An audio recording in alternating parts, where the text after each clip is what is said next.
Hello everyone, a very good morning to all of you. Welcome to BPSC Concept Wala. Today is 5th of July and we will see the important news articles from the newspaper The Indian Express. So this is the headline of today's newspaper.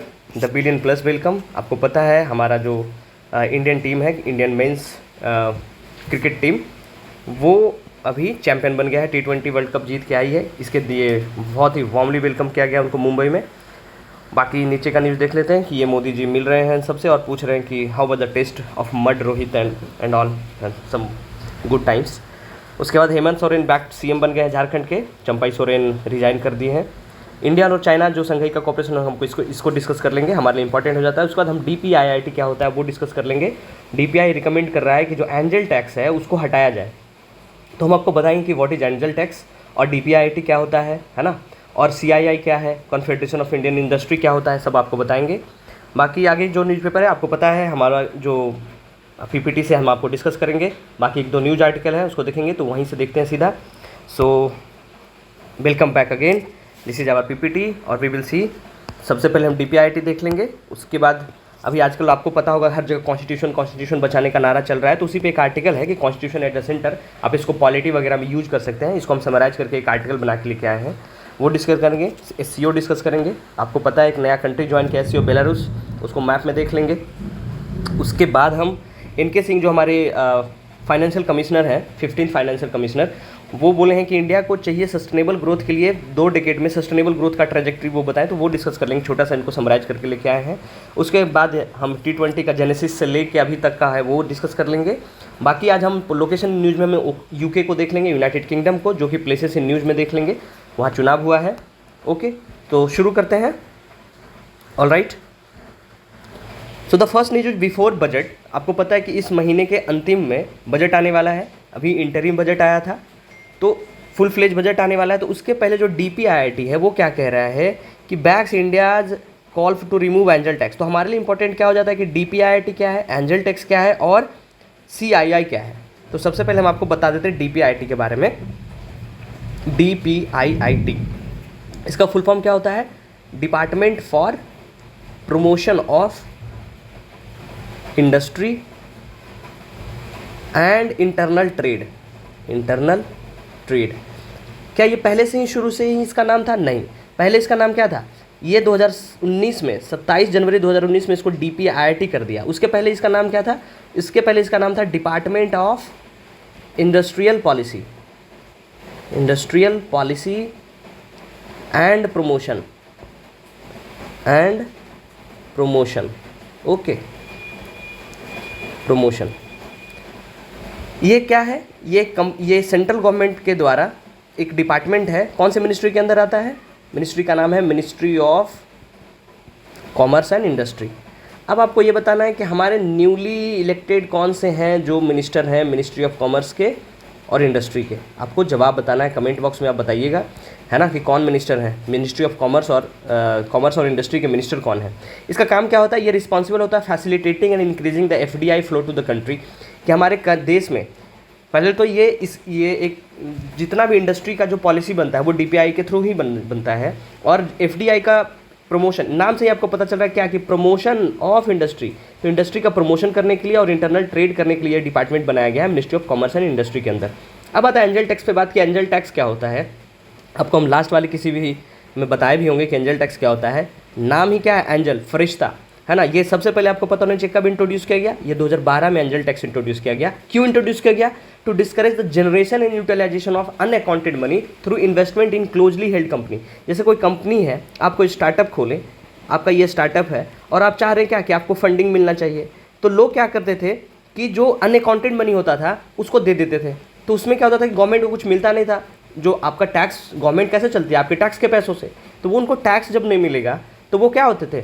Discourage होते थे। उनके पास जो funding है वो कम आ रहा, तो उसको discourage करेंगे। To discourage the generation and utilisation of unaccounted money through investment and closely held by company. उसके लिए गवर्नमेंट क्या की कि अगर आप कोई स्टार्टअप कर रहे हैं और अगर कोई कंपनी है, जैसे बिग कंपनी, टाटा, अंबानी, जो भी बड़ी कंपनी है, वो क्या करेगी? छोटे छोटे कंपनी को इन्वेस्ट करती है। तो बोली वो हो गया कौन? एंजल इन्वेस्टर हो गया। और जो एंजल इन्वेस्टर जो पैसा दिया उस पर जो टैक्स लगा वो क्या हो गया? Angel tax. तो एंजल टैक्स आपको इसके लिए बोला जा रहा है कि DPIIT है वो बोल रहा है कि इसको रिमूव कर देना चाहिए एंजल टैक्स को। पहले ये सिर्फ और सिर्फ बाहरी कंपनी पे लगती थी कि अगर कोई बाहर की कंपनी है, फॉरेन कंपनी, अगर वो आपको एंजल इन्वेस्टर बन रही है तो उस पर टैक्स लगता था। लेकिन पिछली बार से वो क्या कर दिया गया कि अगर इंडियन कंपनी भी एंजल इन्वेस्टर बन रही है तो उनसे भी टैक्स लेंगे। टैक्स शायद बहुत हेफ्टी टैक्स है, 30.9%, ठीक से याद नहीं आ रहा हमको, लेकिन शायद 30.9% का टैक्स लिया जाता है। ठीक है, तो अब यही है एंजल टैक्स। अब एक चीज़ और आ जाता है कि यहाँ पे क्या है कि this comes after the confederation of Indian industry in its union budget recommendation. तो ये क्या है जो यूनियन बजट में रिकमेंड कर दी, इतनी बड़ी चीज़ है, क्या है? ये है CII। CII का मतलब क्या होता है? Confederation of Indian industry, Indian industry. ठीक है, ये क्या है? क्या ये कोई ये हमारा डिपार्टमेंट है? नहीं, ये एक नॉन गवर्नमेंटल ट्रेड एसोसिएशन है एंड एडवोकेसी ग्रुप। जैसे NGO होता है ना कि आप लोग 4 इंटेलेक्चुअल मिल के एक कुछ कंपनी जैसा बना लिए और गवर्नमेंट आप इतना अच्छा काम करे कि सरकार आपसे रिकमेंडेशन मांग रही कि क्या करना चाहिए। तो इसी तरीके की एक CII जो है, कन्फेडरेशन ऑफ इंडियन इंडस्ट्री, ये एक non governmental trade association and advocacy group है। ये 1895 से ही बनी हुई है। सोचिए कितना पुराना है, 1895। From that era the intellectual use to sit and, है ना, use to think about the ये इंडस्ट्रियल पॉलिसी एंड ऑल। तो अभी तक ये रिलेवेंट है और अभी तक ये काम करती है। इसका हेडक्वार्टर कहाँ है? ये न्यू दिल्ली में है। और क्या प्रेसिडेंट कौन है इसके? संजीव पुरी, संजीव पुरी। सो इस आर्टिकल में इससे ज़्यादा कोई जानने का है नहीं, एक बार इसको पढ़ लीजिएगा, समझ में आ जाएगा। अब आते हैं कॉन्स्टिट्यूशन एट द सेंटर। तो हम सीधा इसको जो हम समराइज करके लाए हैं उस पर आ जाते हैं। ये क्या बोला जा रहा है? ये किस चीज़ पे लिखा गया कि रिसेंट टाइम में there has been a noticeable increase in revenge and invocation of the constitution in India among political party and their leaders. The new found affinity was evident in recent session of parliament, which followed the hard-fought election for the 18th Lok Sabha and frequent chant of जय संविधान। ये ऐसे पहले क्यों नहीं होता था, अब क्यों हो रहा है जय संविधान? Inclusion of this phase, the oath-taking ceremonies highlight the constitution's growing symbolic importance in political discourse. तो उसी पे लिखा गया कि आजकल का जो चुनाव भी इसी मुद्दे पे लड़ा गया था कि संविधान खतरे में है। जब कुछ जो न्यूली इलेक्टेड MP जब वो ओथ ले रहे थे तो उस समय जय संविधान का नारा दे रहे थे, मेनली अपोजिशन पार्टीज। तो कॉन्टेक्स्ट क्या है, बैकग्राउंड क्या है, वो देख लेते हैं। So this development can be seen part of the broader trend. अगर हम बहुत ब्रॉडर ट्रेंड देखेंगे तो political actor are emphasising their commitment to constitutional values and democratic principle, which is very good. कि पॉलिटिकल एक्टर जो भी जा रहे हैं वो एम्फेसाइज कर रहे हैं कि हमारा जो कमिटमेंट है किसके प्रति है? Constitutional values and democratic principle के है, which is very good for us, which is very good for democracy, for a good democracy. So constitution of India which was supreme law in the of the land, है ना, हमारे देश में supreme law of land क्या है? Constitution. Become a focal point, हम उसको main point में लाना चाह रहे हैं political rhetoric and the public gathering में। अब हमारे एग्जाम के लिए कैसे रिलेवेंट होता है, कैसे रिलेवेंट है हमारे BPSC एग्जाम के लिए कि अंडरस्टैंडिंग द कॉन्स्टिट्यूशन का रोल क्या होता है, सिग्निफिकेंस क्या होता है पॉलिटिकल लाइफ में, is crucial for the BPSC exam. किस चीज़ पे फोकस करना चाहिए हम लोगों को? Importance of constitution in guiding India democratic processes, role of political leader in upholding and promotion constitution values and impact of constitutional reverence on government and public policy, ये सब के लिए। अब इसका बॉडी में क्या लिखेंगे हम वो देखते हैं कि growing reverence of the constitution for the constitution, कि ओथ टेकिंग और पब्लिक गैदरिंग जब भी होता है तो आप जय कॉन्स्टिट्यूशन का क्या था ये जय संविधान का नारा लगाते हैं, तो वो कैसे इंपॉर्टेंट होता है। So many politician have been begin जय संविधान in their oath taking ceremony symbolising their commitment to the constitution. तो जय संविधान बोलने का मतलब क्या होता है? दिस शोज दैट कि they have a commitment towards constitution, कि कॉन्स्टिट्यूशन में जो लिखा हुआ है हम उसके हिसाब से ही चलेंगे, उसमें जो रूल रेगुलेशन है उसके हिसाब से चलेंगे। The phrase also been echoed in numerous public gathering, वहाँ भी सिंबॉलिक इंपॉर्टेंस क्या हो जाता है कि Constitution is increased being invoked as a symbol of democratic legitimacy and political accountability, है ना, कि ये किस चीज़ का सिंबल है? Symbol of democratic legitimacy and political accountability का। ओके, कॉन्स्टिट्यूशनल प्रोविजन देखेंगे और इंटरप्रिटेशंस देखेंगे तो क्या है? आर्टिकल 99 और ओथ में देखेंगे तो आर्टिकल 99 जो है वो क्या रिक्वायर करता है? Member of parliament to take an oath to bear true faith and allegiance of the Constitution of India. This emphasize क्या करता है? Constitution central role in the functioning of India's democracy. दूसरा जुडिशियल ओथ और independence की बात करेंगे तो justice of Supreme Court और हाई कोर्ट जो होते हैं they swear to perform their duties without fear and favour upholding the constitution and laws underscore the judicial role of protecting constitutional values. अब डेमोक्रेसी और कॉन्स्टिट्यूशनल बहुत important हो जाता है हमारे लिए, डेमोक्रेसी और कॉन्स्टिट्यूशनलिज्म।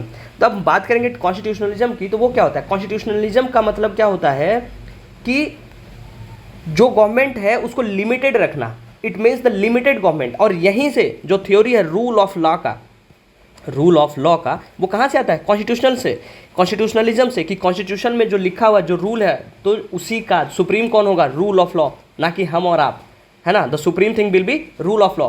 कॉन्स्टिट्यूशन जो है, कॉन्स्टिट्यूशनलिज्म की एक्टिविज्म करना है उसमें, कि हमको जो गवर्नमेंट है उसको लिमिटेड रखना है। कैसे? बाय लॉ से, बाय रूल से।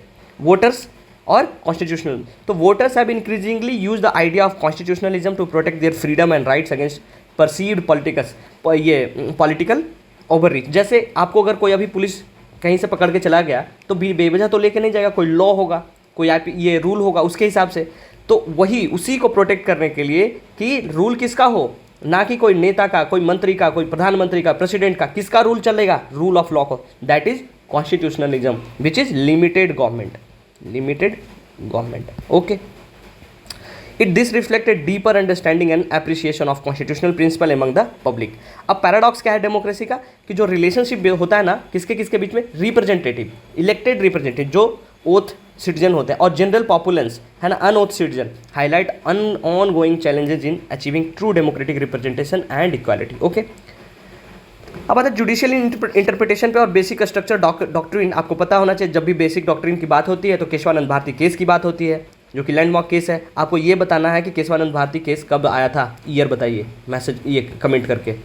Decision established basic structure doctrine asserting that certain fundamental principle of constitution cannot be altered by amendment, कि जो कुछ हमारे कॉन्स्टिट्यूशन में बेसिक ये स्ट्रक्चर है उसको आप चेंज नहीं कर सकते हैं अमेंडमेंट से। कल को कोई प्रधानमंत्री आते हैं, वो डेमोक्रेसी को हटा के क्या कर देते हैं? डिक्टेटरशिप, तो वो होगा नहीं। कुछ बेसिक या स्ट्रक्चर में आता है उसको चेंज नहीं किया सकता अमेंडमेंट के द्वारा। This decision have been pivotal in safeguarding the constitutional core values, right. Role of judiciary देखेंगे तो जुडिशरी का काम क्या होता है? जो रूल बनाया गया है to protect the constitution, to protect the articles etcetera. So judiciary role in interpreting and protecting the constitution is crucial. Judicial independence and ability to innovate interpretations are essential and maintaining constitutional integrity. अब conclusion की बात करेंगे तो increased innovation of constitution by political leaders and public underscores its enduring relevance in India's democratic framework. The constitution not only guides the functioning of the government but also serves as a beacon of safeguarding individual freedom. These are the keywords you can write. जब आप अपने इसको reflect करेंगे अपने answer में तो अलग दिखेगा, ठीक है। The commitment to upholding the constitution is seen in recent political practices reflect the deeper engagement with democratic principle and the rule of law which is constitutionalism, right. ये लाइन कितना इंपॉर्टेंट है कि the commitment to upholding the constitution, जो opposition है वो कुछ नया बात नहीं कर रहा, they are committed to upholding the constitution as in the recent political practices reflect the deeper engagement with democratic principle, कि वो democratic principle को क्या करना चाह रहे हैं? स्ट्रेंथन करना चाह रहे हैं। रूल ऑफ लॉ को क्या करना चाह रहे हैं? स्ट्रेंथन करना चाह रहे हैं, ओके। अब आते हैं अगले आर्टिकल पे। अगला आर्टिकल क्या है? SCO के बारे में। शायद 1-2 दिन पहले आपको SCO के बारे में हम बताए होंगे, फिर से देख ले जल्दी। आपको पता होना चाहिए SCO का मतलब क्या होता है? संघाई कारपोरेशन ऑर्गेनाइजेशन समिट है। कहाँ? अस्ताना, कजाकिस्तान में। आपको मैप पे भी दिखाए थे कजाकिस्तान कहाँ है। हमारे प्राइम मिनिस्टर नहीं जा पाए हैं, उनके जगह पे कौन गए हैं? एक्सटर्नल अफेयर हमारे एस जयशंकर, और वहाँ किससे मिले हैं? फॉरेन मिनिस्टर ऑफ वांग यी, ठीक है। उसके बाद अगर देखते हैं कि SCO occupies a prominent place in our foreign policy, और वो किसको? बेलारूस, जो कि नया देश ऐड हुआ है, extended his wishes to Belarus which has explain the grouping latest member. सबसे लेटेस्ट मेंबर SCO का पूछा जाए कौन है तो वो है बेलारूस। बेलारूस क्या है? एक यूरोपियन ये देश है जो आपके अभी मैप में दिखाएंगे। अब देख लेते हैं कि SCO है क्या। सो SCO जो पहले क्या था? संघाई 5 था, पहले भी आपको बताया है। ये कब बना था? 1996 में। कौन कौन बना था? चाइना, रशिया और कजाकिस्तान, किर्गिस्तान और तजाकिस्तान। उसके बाद क्या हुआ? USSR का डिजोल्यूशन हुआ 1991 में। उसके बाद they are concern about extremist religious group और इथनिक टेंशन में। मिडिल ईस्ट वाला अलग लड़ने लग गया, सिया सुन्नी ये सब करने लग गया, है ना। रशिया अलग लड़ने लग गया कि हम सबसे बड़े हैं, उसके चक्कर में। तो उसके चक्कर में क्या हुआ कि religious group and ethnic tension के कारण में द ऑर्गेनाइजेशन दस created primarily for cooperation of security matter, कि सिर्फ और सिर्फ सिक्योरिटी मैटर के लिए कोऑपरेशन के लिए बनाया गया। So building on this SCO was established in Shanghai on June 15, 2001 as international organisation. Belarus अभी ज्वाइन किया है, 9 मेंबर थे, तो अब कितने मेंबर हो गया? 10 मेंबर। कौन कौन है? इंडिया है, ईरान है, Kazakhstan, China, Kyrgyzstan, Pakistan, Russia, Tajikistan और उज्बेकिस्तान। इसमें नया कंट्री कौन सा आ गया? बेलारूस। अब इसका सिग्निफिकेंट क्या है कि बहुत इंपॉर्टेंट हो जाता है, one of the few international organisation which deal security issue, है ना। प्राइमरली एशियन मेंबर है, रशिया, चाइना है। अब रशिया, चाइना और इंडिया को ही मिला दीजिएगा तो देश पूरे अर्थ में जितना पॉपुलेशन उससे आधा से ज़्यादा तो यहीं से हो गया। अल्टरनेटिव किसका है? वेस्टर्न ऑर्डर का। Commenting on Iran inclusion in SCO last year, Chinese state media outlet, वो डिस्प्यूट हुआ था कि गोल्ड उसमें बताया कि ईरान भी ज्वाइन करने वाला है।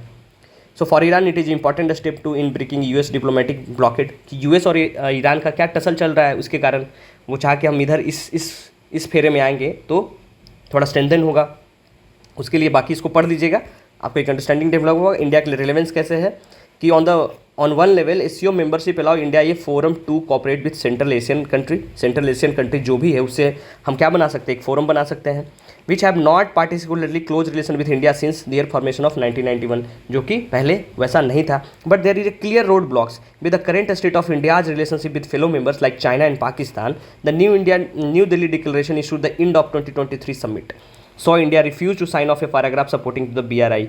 So India position comes from its constitutional China Pakistan economic corridor जो बोल रहा CPEC है ना, which is proposed to pass through Pakistan occupied Kashmir, उसके कारण डिस्प्यूट हो गया था। तो ये पढ़ लीजिएगा, हमारे लिए इंपॉर्टेंट है। प्रीलिम्स में भी इंपॉर्टेंट हो जाता है, SCO के बारे में डायरेक्ट पूछ देगा। आपको हम दिखा दे रहे हैं बेलारूस कहाँ है। अभी जो है इंडिया, चाइना, पाकिस्तान, ये एरिया मिलली जो है वो इसका SCO का मेंबर, एशियान और यूरोपियन। तो बेलारूस देखिए यहाँ पे, ये है बेलारूस, कहाँ गया,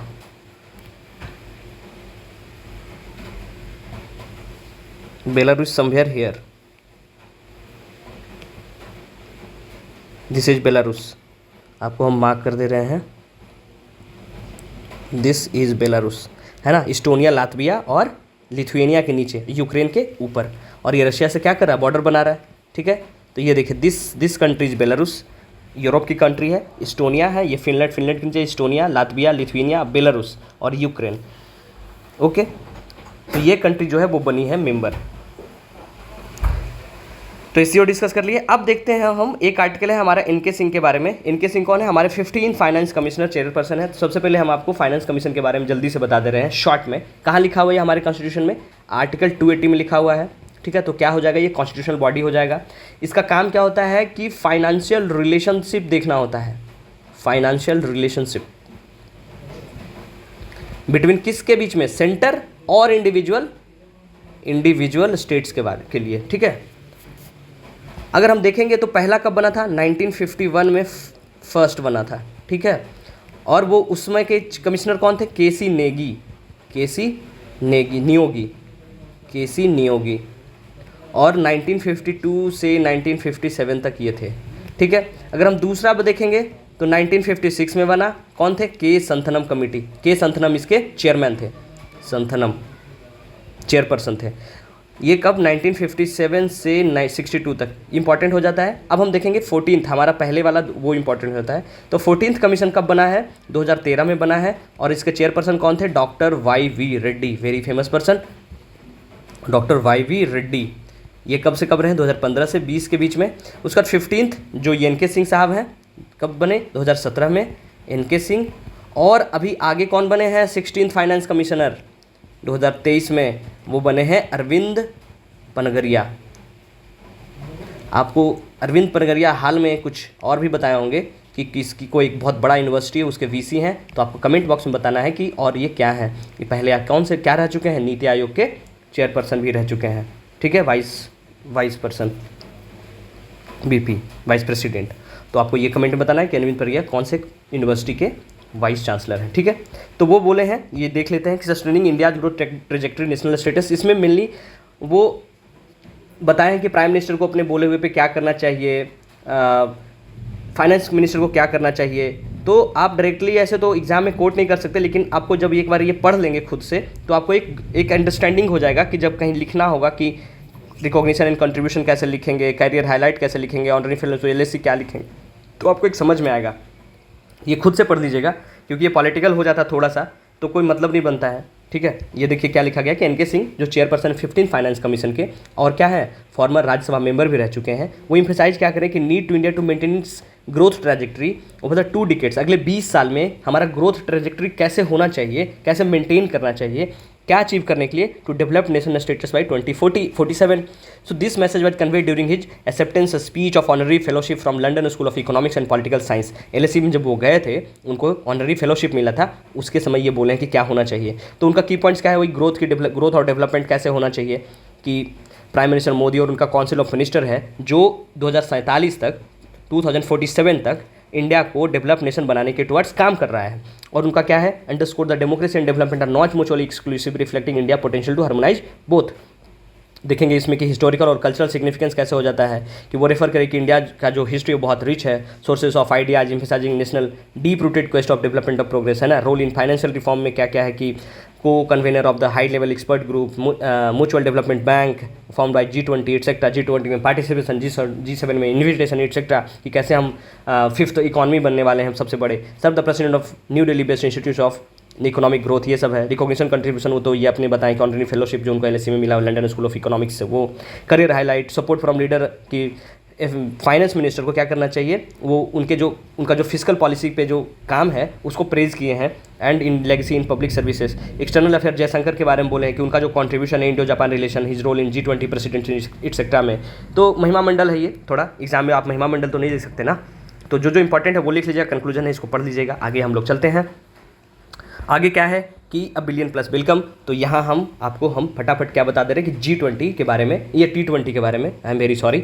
T20 क्या है? T20 को क्या बोलते हैं हम लोग? ICC men's T20 world cup. ये सबसे पहले कब शुरू हुआ था? 2007 में. और जब शुरू हुआ, हम लोग क्या बन गए? चैंपियन बन गए. इंडिया जीत गई फर्स्ट T20 वर्ल्ड कप इन 2007. 2007 में शुरू भी किया गया था और हम लोग उसी ईयर जीते भी थे. तो ये कहाँ हुआ था? होस्ट कंट्री कौन था? साउथ अफ्रीका था. वहाँ मैच हुआ था. 2009 में अगर देखेंगे, हर एक 2 साल में ये होता है, @2 ईयर्स, हर एक 2 साल में मैच होता है वर्ल्ड कप का. तो हमारा जो छोटा भाई है बदमाश वाला पाकिस्तान, वो जीत गया. और वो होस्ट कौन किया था? इंग्लैंड किया था. अब हम ध्यान देंगे कि 2022 है, अभी 2024 वाला हम लोग फिर से जीत गए इंडिया. इसके पहले वाला कौन जीता था? 2022 में इंग्लैंड जीता था. और मैच कहाँ हुआ था? ऑस्ट्रेलिया में. Host country was Australia. अगर अभी हम देखेंगे इंडिया जो ये ट्रॉफी जो जीते हम लोग T20 का 2024 का ट्रॉफी, वो कहाँ हुआ है? वो हुआ है US और वेस्ट इंडीज़ में. आपसे एग्जाम में पूछा जा सकता है कि कहाँ खेला गया था? US और वेस्ट इंडीज़ में 2024 का. अब आपसे पूछा जाएगा 2026 में जो वर्ल्ड कप होने वाला है T20, वो कहाँ होने वाला है? वेन्यू क्या है? तो वो इंडिया और श्रीलंका में होने वाला है. इसलिए इंपॉर्टेंट हो जाता है, इंडिया और श्रीलंका में. तो ये ध्यान रखिएगा, 2026 में जो T20 मैच होने वाला है वो कहाँ? इंडिया और श्रीलंका में होने वाला है. और 2028 की बात करेंगे तो वो कहाँ होने वाला है? वो ऑस्ट्रेलिया और न्यूजीलैंड में होगा. ऑस्ट्रेलिया और न्यूजीलैंड में. ठीक है, इससे ज़्यादा कुछ इंपॉर्टेंट नहीं है. बाकी man of the match, man of the, ये सब देख लीजिएगा.